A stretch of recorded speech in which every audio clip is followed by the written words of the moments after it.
the BRSN Insider Safe at Home edition, joined by a special guest, longtime assistant coach and instructor here at Benedictine College, Dennis Murphy. And Denny, you know, you made the announcement in the fall that was going to be your last football season, and this is now your final semester as an instructor here at Benedictine.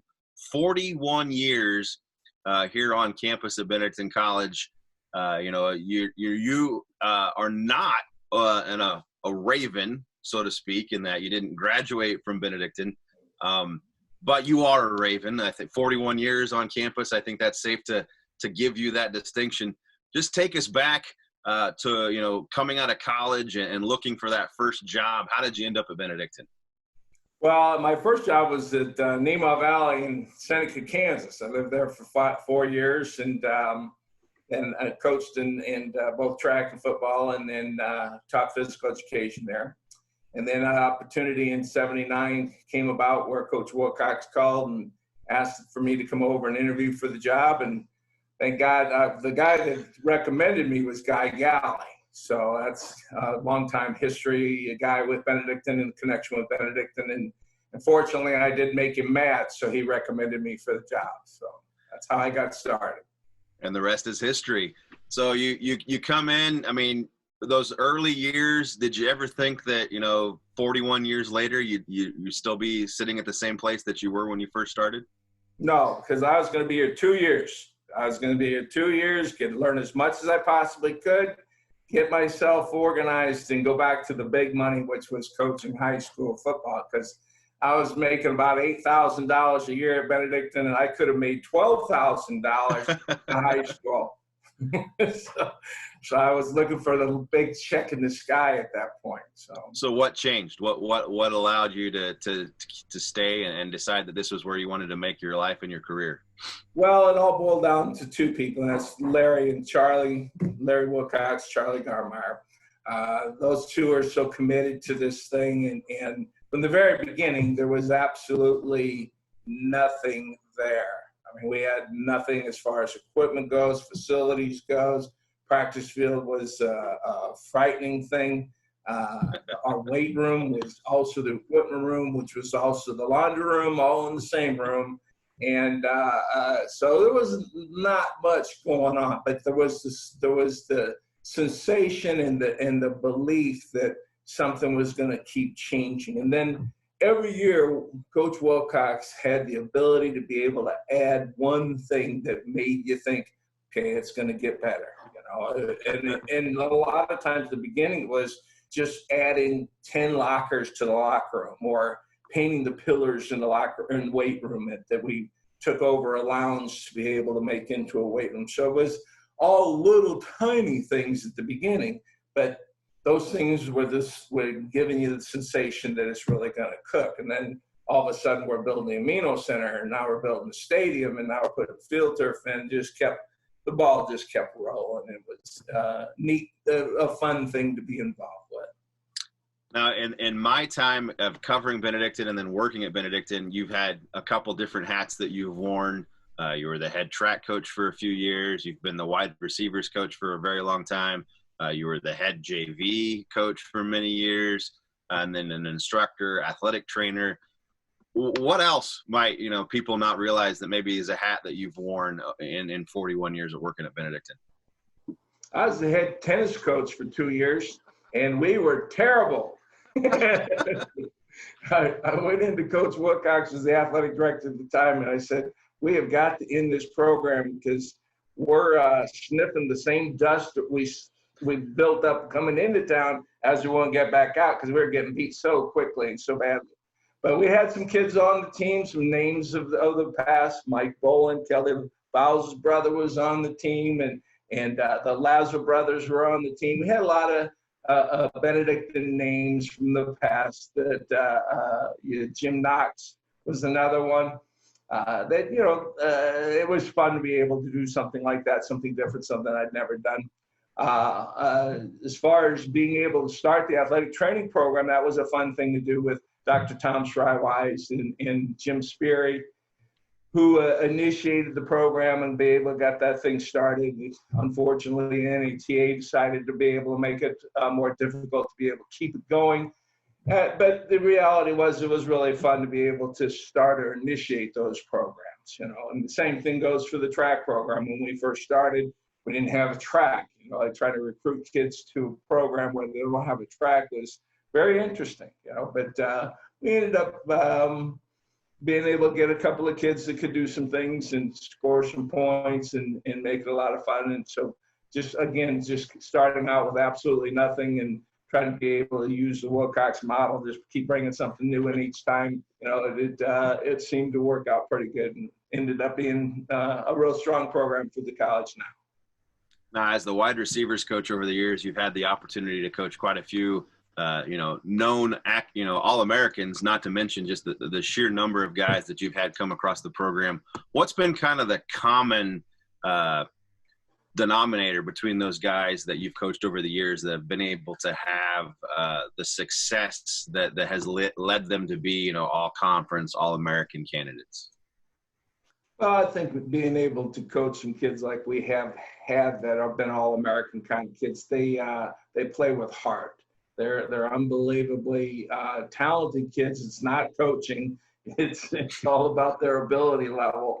But then you add the heart in, and the need to be able to be successful and being able to be associated with all the guys on the team and not making it all about them.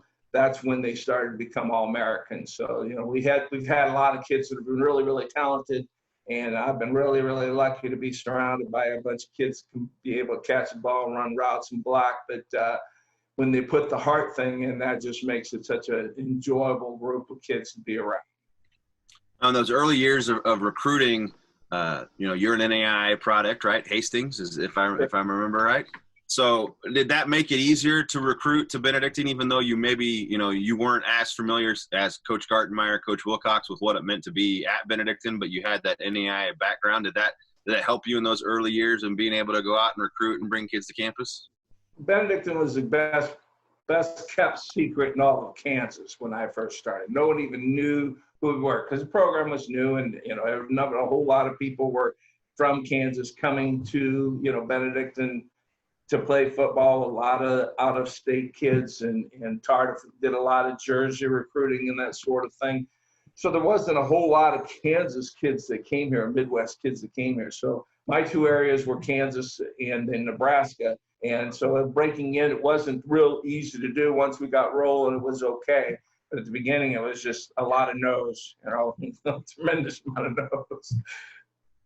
Well, then obviously, the landscape of college football, just in our area, has changed. When you guys first started, you were competing against like Washburn, Emporia State, Pittsburgh State. They've all moved on to the NCAAs. You went through the years of being an independent. Now we've settled into the Heart of America Athletic Conference. What's been, some of the biggest changes to just the game that you've seen in 41 years as being a football coach?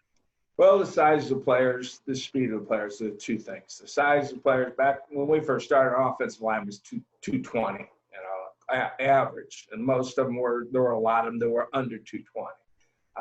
And the speed of the players, if we had a kid that could run a 4.7, that was one of the fastest kids we had on the team. We had kids that could vertical jump and get over 25. It was phenomenal. And now we got kids that are, unbelievably as far as size and strength and speed, and it's just giant compared to what it used to be. And that's because of the strength programs, people like Chuck that have made such a giant difference in our school, and being able to add things in. John Stammers, starting the strength program, being able to make that a real positive thing has dramatically changed the way we play football now compared to before. Over the years, you guys have had, some assistant coaches come and go, but for the most part, for 20 years or so, the core has been about the same. How big and how important has that been to the consistency by the program, to know that you've got the same set of coaches and you're all on the same page as you go from season to season?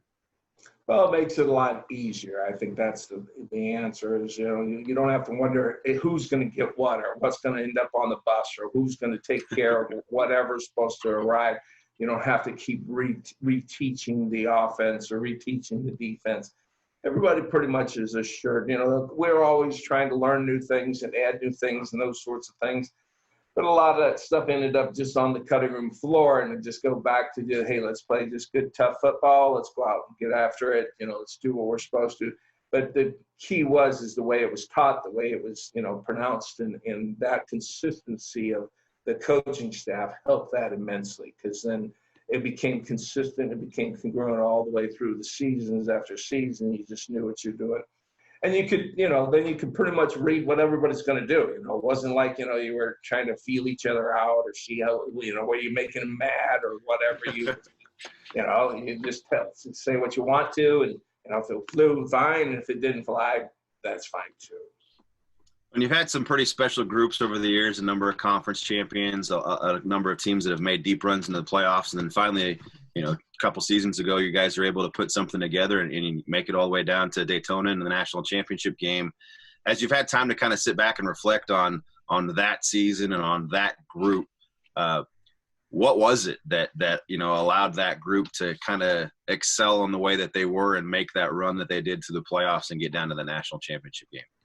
Well, I only watched the game once, and I only watched really the last 3, 4, 5 minutes of the game, and it wasn't holding on us at all. Harris didn't hold the kid. That's just the answer. And their defensive back held AJ all day long. Other than those two things, I haven't had a problem with. But, yeah, it was just everybody asked me how it went, and the word that comes out of my mind every time I talk about it is it was very mechanical. And it wasn't like a big surprise or like we were shocked that we won, or, you know, we won the conference, we won the first round, second round, third round. All of a sudden it just started to feel like, well, just go out on Monday, here we go, play on Saturday, get ready for Monday again, here we go again. And just, you know, because of the system, because of the way it was designed, because of the way things go there all the time, it just hit on all the cylinders at the right time, and there you go. We were ready to go to Daytona. So that was pretty cool. Well, finally, you know, it obviously is a decision to step away and retire from something you've been doing for so long can never be easy. When did that ball kind of start to roll in your mind, and when did you ultimately make the decision that says, hey, you know, I've accomplished what I want to accomplish here at Benedictine. It's time for me to move on and maybe enjoy my family a little bit more, enjoy the grandkids a little bit more? Well, 45 years of education is quite a bit. And, you know, I truly enjoyed everything I got to do throughout the last 45 years of my life. I always have said I got the best job in the world. That, you know, there's nobody that has the things that I get to do every day, and the fortune of being able to wake up every day and can't wait to get to work kind of attitude. And that's been something that I've cherished all the way through these 45 years. But, you know, so I started counting out how many two-a-days and how many years of two-a-days I've gone through and those sorts of things. And I was like, holy smokes, what kind of crazy person would do such a job? So, but, you know, it's just got to the point where it was good for me to be able to make the decision. It's time to let somebody else come in, let somebody else get after it, and have the fun that I've had for the last 45 years. Any big plans for retirement, or is it just going to be that, hey, we'll wake up and decide what we're going to do when the new day comes? Well, we didn't save enough money to vacation in Tahiti. But yeah, we have a granddaughter that lives in Denver, and it's pretty fun to drive out there. And our two kids are still, they still like us, I think. I know some days they probably even love us. But you know, I think the most important thing is we're going to become very good fans of Benedictine College. You know, instead of sitting in the sidelines, I'm going to sit under a tent. I've only tailgated once in my life, so I'm planning on becoming very proficient at tailgating. So Charlie Gartmeyer bought me a retirement present. It's a big, giant 20 by 20 tent that I'm going to have down there. So anybody wants to come by, I'm going to be under the tent till about 1 o'clock, and then I'm going to the field. So. All right. Well, Denny, I thank you for taking the time. I know you've got busy schedule to finish up the rest of the semester. We didn't even get into being an online teacher at this point, and how that's got to make it quite interesting for your final semester on campus. But thanks for taking the time and relating to us some stories from over your time at Benedictine, and thank you for everything you've done for the Ravens. And we'll look to see you next year underneath the tailgate tent in the stands cheering on the Ravens. Here we go. Thanks a lot.